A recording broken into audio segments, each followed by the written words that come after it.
All right, I'm gonna show y'all how to get the Coolerworx shifter installed.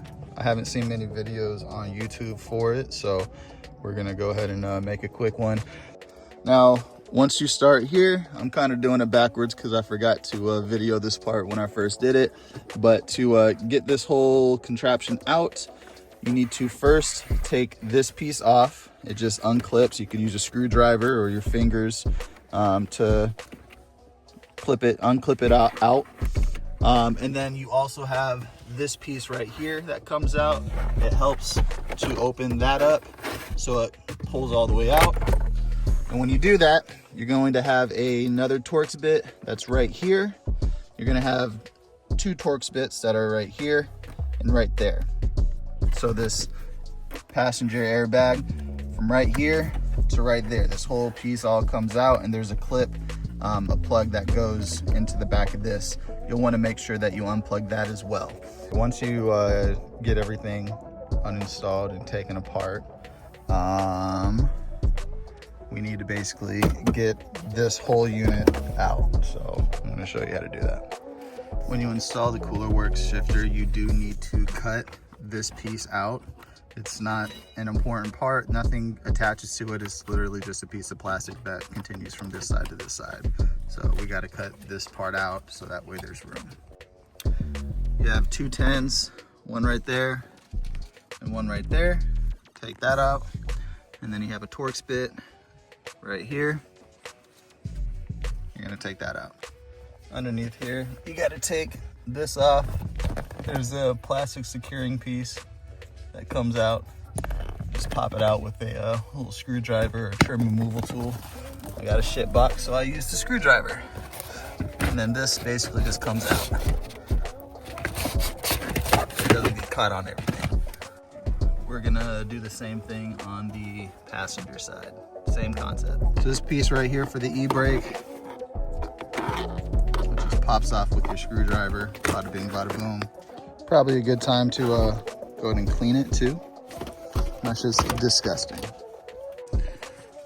We got another 10 back here that can come out. You might need to use a wrench for that one. I lied, just slide the seat forward all the way. All right, now that you got those screws and bolts undone, from here, passenger side, from right there and right there, and then that one T-bit that was right there. And you undid the panels on the driver's side and passenger side. You should now be able to lift this up, and it basically pulls out. So you'll have to finagle it from up front, but it'll come out. So you're gonna end up getting it to this point right here. After you lift it up, these just pull out from right here. You'll get it, you'll see, you'll get a better understanding when you're actually doing it. But you'll come down here, you'll wanna unplug this. It just flips like that and unplugs from here. You'll want to unplug these from this bit. Now this was connected right here, but I just broke it. So be careful, it might be brittle. But they just unplug, they're little, you press that, boop, unplug. Have this unplugged, that separates everything back there to allow you to go ahead and take this out. All right, now that you have your center console taken out, you have full access to the stock shifter. I've already done this once, and that's why my links look like that. You're gonna need to break off the links, the plastic ones. It can be a bitch to do. You might need a Dremel tool. You might need a strong grip. No diddy, but once you get those broken off, you'll have these that come with your shifter kit. That will be your new links. So don't lose the tiny screws. Otherwise, you'll have to get creative like I did. And yeah, anyways. Also, I recommend putting some all-purpose grease up in here to make sure that it's, you know, lubricated and it's able to, you know, move smoothly and freely. Now, one of the main reasons I recommend you all taking the center console completely out is because you're gonna get these little clippies, right? These are gonna make sure that these, your links, don't come off. You don't want any of these small screws that come with the kit to fall into your center console, because then at that point you won't be able to get to them and you're gonna need to make unnecessary trips to Ace or Lowe's or Home Depot or wherever the fuck you need to go. So save yourself the time, save yourself the hassle, take out the center console. All right, so you're gonna have four hex screws that you're gonna need to take out for the shifter.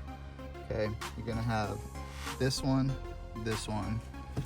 and then up here you have this one, and then this one. Those are gonna be the four that you need to take out for this entire shift assembly to come out. You might want to also take your shifter cables out too. At this point, all you do is push forward. See how it moves forward? Push forward and lift up. That comes out. So we got the Coolerworx shifter set up. It's in its its default settings as far as the adjustable screws.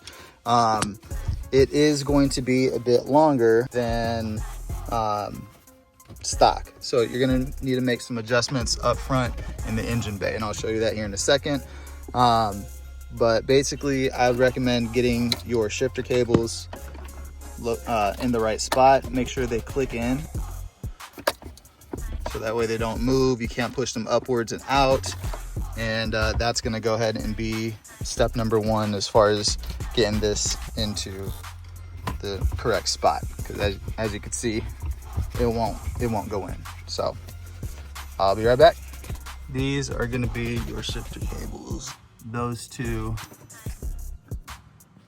right there and right there. I can't get it to focus. I will highlight them on the screen, but yeah, those two coiled wires or cables are going to be what you need to pull on. It's going to help to have somebody in the car to make sure that they're lined up. So that's what I will go ahead and do right now. Now that you've done that, as you can see, they are lined up with the holes where they need to be at. Now we just go ahead and put these back in. Go ahead and use the washers that come with them, and we will be right back. All right, so once you get the cables into those, in order to set this, set this one to the correct length, you're just going to twist it until it makes contact all the way with the cable. So that way, once it starts getting tight, go ahead and spin these upwards and downwards to lock it. And you're going to want to obviously use a wrench to do that. Another great reason why we need to go ahead and get rid of or move that center console. So this is what it's going to look like after you get it all installed. This gold piece, I painted it gold, but this piece right here won't be able to go all the way in because of it going into reverse. So you might be able to just have it sit in there, not all the way pressed in, so that way this has some clearance. Once it's all done, just go through your gears: first, second, third, fourth, fifth, sixth. Make sure your reverse works. Reverse, you're all good to go. Enjoy the Coolerworx shifter. Post-production Ryan here, totally forgot to mention, you're going to want to either utilize the original shifter arm, or if you have the Cobb short shift plate or one of the other short shift plates that go onto the OEM shifter arm, you're going to want to go ahead and remove that completely. I personally have the Torx solution shifter arm. If you put that one on the lowest setting, which is the first hole, that reduces it by 24% if I'm not mistaken. that should be okay. I mean, it's working for me, but it's definitely going to put a lot of stress on your synchros. So keep that in mind when getting this Coolerworx short shifter installed. If you start doubling up on reducing the throws, you might get to a point where it's not going to work the proper way.